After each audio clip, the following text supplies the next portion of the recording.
Tadi Niken mengatakan bahwa juru selamat adalah Tuhan itu sendiri. Exactly, kamu betul sekali. Tiada yang menjadi juru selamat dimanapun kita berada, melainkan Tuhan itu sendiri, Dok.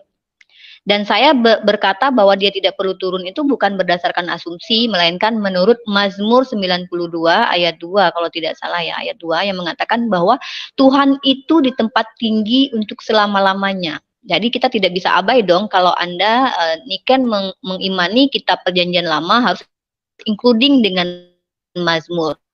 Dan Mazmur ini adalah salah satu kitab suci bagian yang Niken percayai, dan di situ dinyatakan di Mazmur 92 ayat 2 kalau tidak salah. Kalau bisa di cross check sendiri kalau punya ya, ininya. Itu Tuhan itu di tempat tinggi untuk selama-lamanya. Ya, saya akan menanggapi ya pernyataan yang telah dibuat oleh saudari kita ini, seorang muslimah ini, yang mengatakan berdasarkan ayat yang dia baca dalam Mazmur 92, bukan ayat 2 tapi ayat 9 sebenarnya ya, di mana Allah itu tinggal di tempat tinggi untuk selama-lamanya. Jadi menurut tafsirannya bahwa tidak mungkin Allah itu turun ke dalam dunia, tidak mungkin Allah itu menjadi manusia, karena berdasarkan ayat yang dia baca dalam Mazmur 92 ayat yang ke-9, bahwa Allah itu tinggal di tempat yang tinggi selama-lamanya ya. Maka tentu saja saya akan menyanggaya atau menjawab pernyataan atau bisa dibilang juga pertanyaan ya dari saudari kita ini. Jadi sekali lagi, ketika kita membaca Alkitab, kita tidak boleh menafsirkan satu ayat itu bertentangan dengan ayat yang lainnya. Alkitab itu harus diterjemahkan secara menyeluruh atau secara holistik, karena setiap ayat-ayat dalam Alkitab itu berkaitan satu dengan yang lainnya. Nah, kalau kita melihat di bagian Alkitab yang lain, di dalam pasal, di dalam ayat-ayat yang lain, dikatakan bahwa Allah itu pernah menampakkan diri dalam rupa manusia. Dalam pengertian berarti Allah telah turun ke dalam dunia. Itu tertulis dalam Kejadian pasal 18 ayat yang ke-1. Pada saat Tuhan hendak memusnahkan Sodom dan Gomora, tapi sebelum itu dia menampakkan diri terlebih dahulu kepada Abraham. Saya bacakan saja langsung ya ayatnya.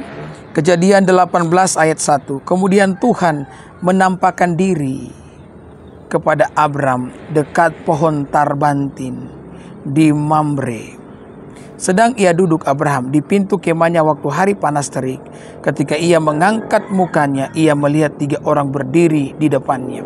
Jadi Tuhan menampakkan diri dalam rupa manusia. Ada 3 orang yang muncul di hadapan Abraham. 2 diantaranya malaikat dan 1 adalah Tuhan itu sendiri. Hal ini tergambar jelas atau terlihat jelas pada ayat-ayat selanjutnya.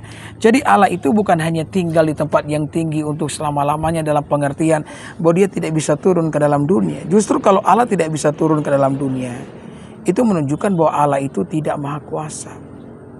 Ya. Ada banyak ayat dalam Alkitab yang mengatakan Allah turun atau Tuhan turun ke dalam dunia. Banyak ayatnya. Jadi Mazmur 92 tidak bisa ditafsirkan dengan cara yang seperti itu. Jadi maksudnya apa pendeta ketika Alkitab mengatakan bahwa Tuhan tinggal di tempat tinggi selama-lamanya? Artinya bahwa dia penguasa yang lebih tinggi daripada siapapun. Artinya bahwa tidak ada pemerintahan yang akan lebih tinggi daripada Tuhan itu sendiri. Karena dia bertakhta di tempat yang tinggi atau dia tinggal di tempat yang tinggi untuk selama-lamanya. Jadi itu maksud daripada Mazmur 92 ayat yang ke-9. Jadi bukan berarti Allah tidak bisa turun ya, tapi itu menunjukkan kemahakuasaan dan kebesaran yang dimiliki oleh Allah. Jadi terima kasihlah atas pertanyaannya atau pernyataannya. Ya ingat ya, meskipun kita berbeda agama, kita ini satu NKRI. Tuhan Yesus memberkati. Shalom.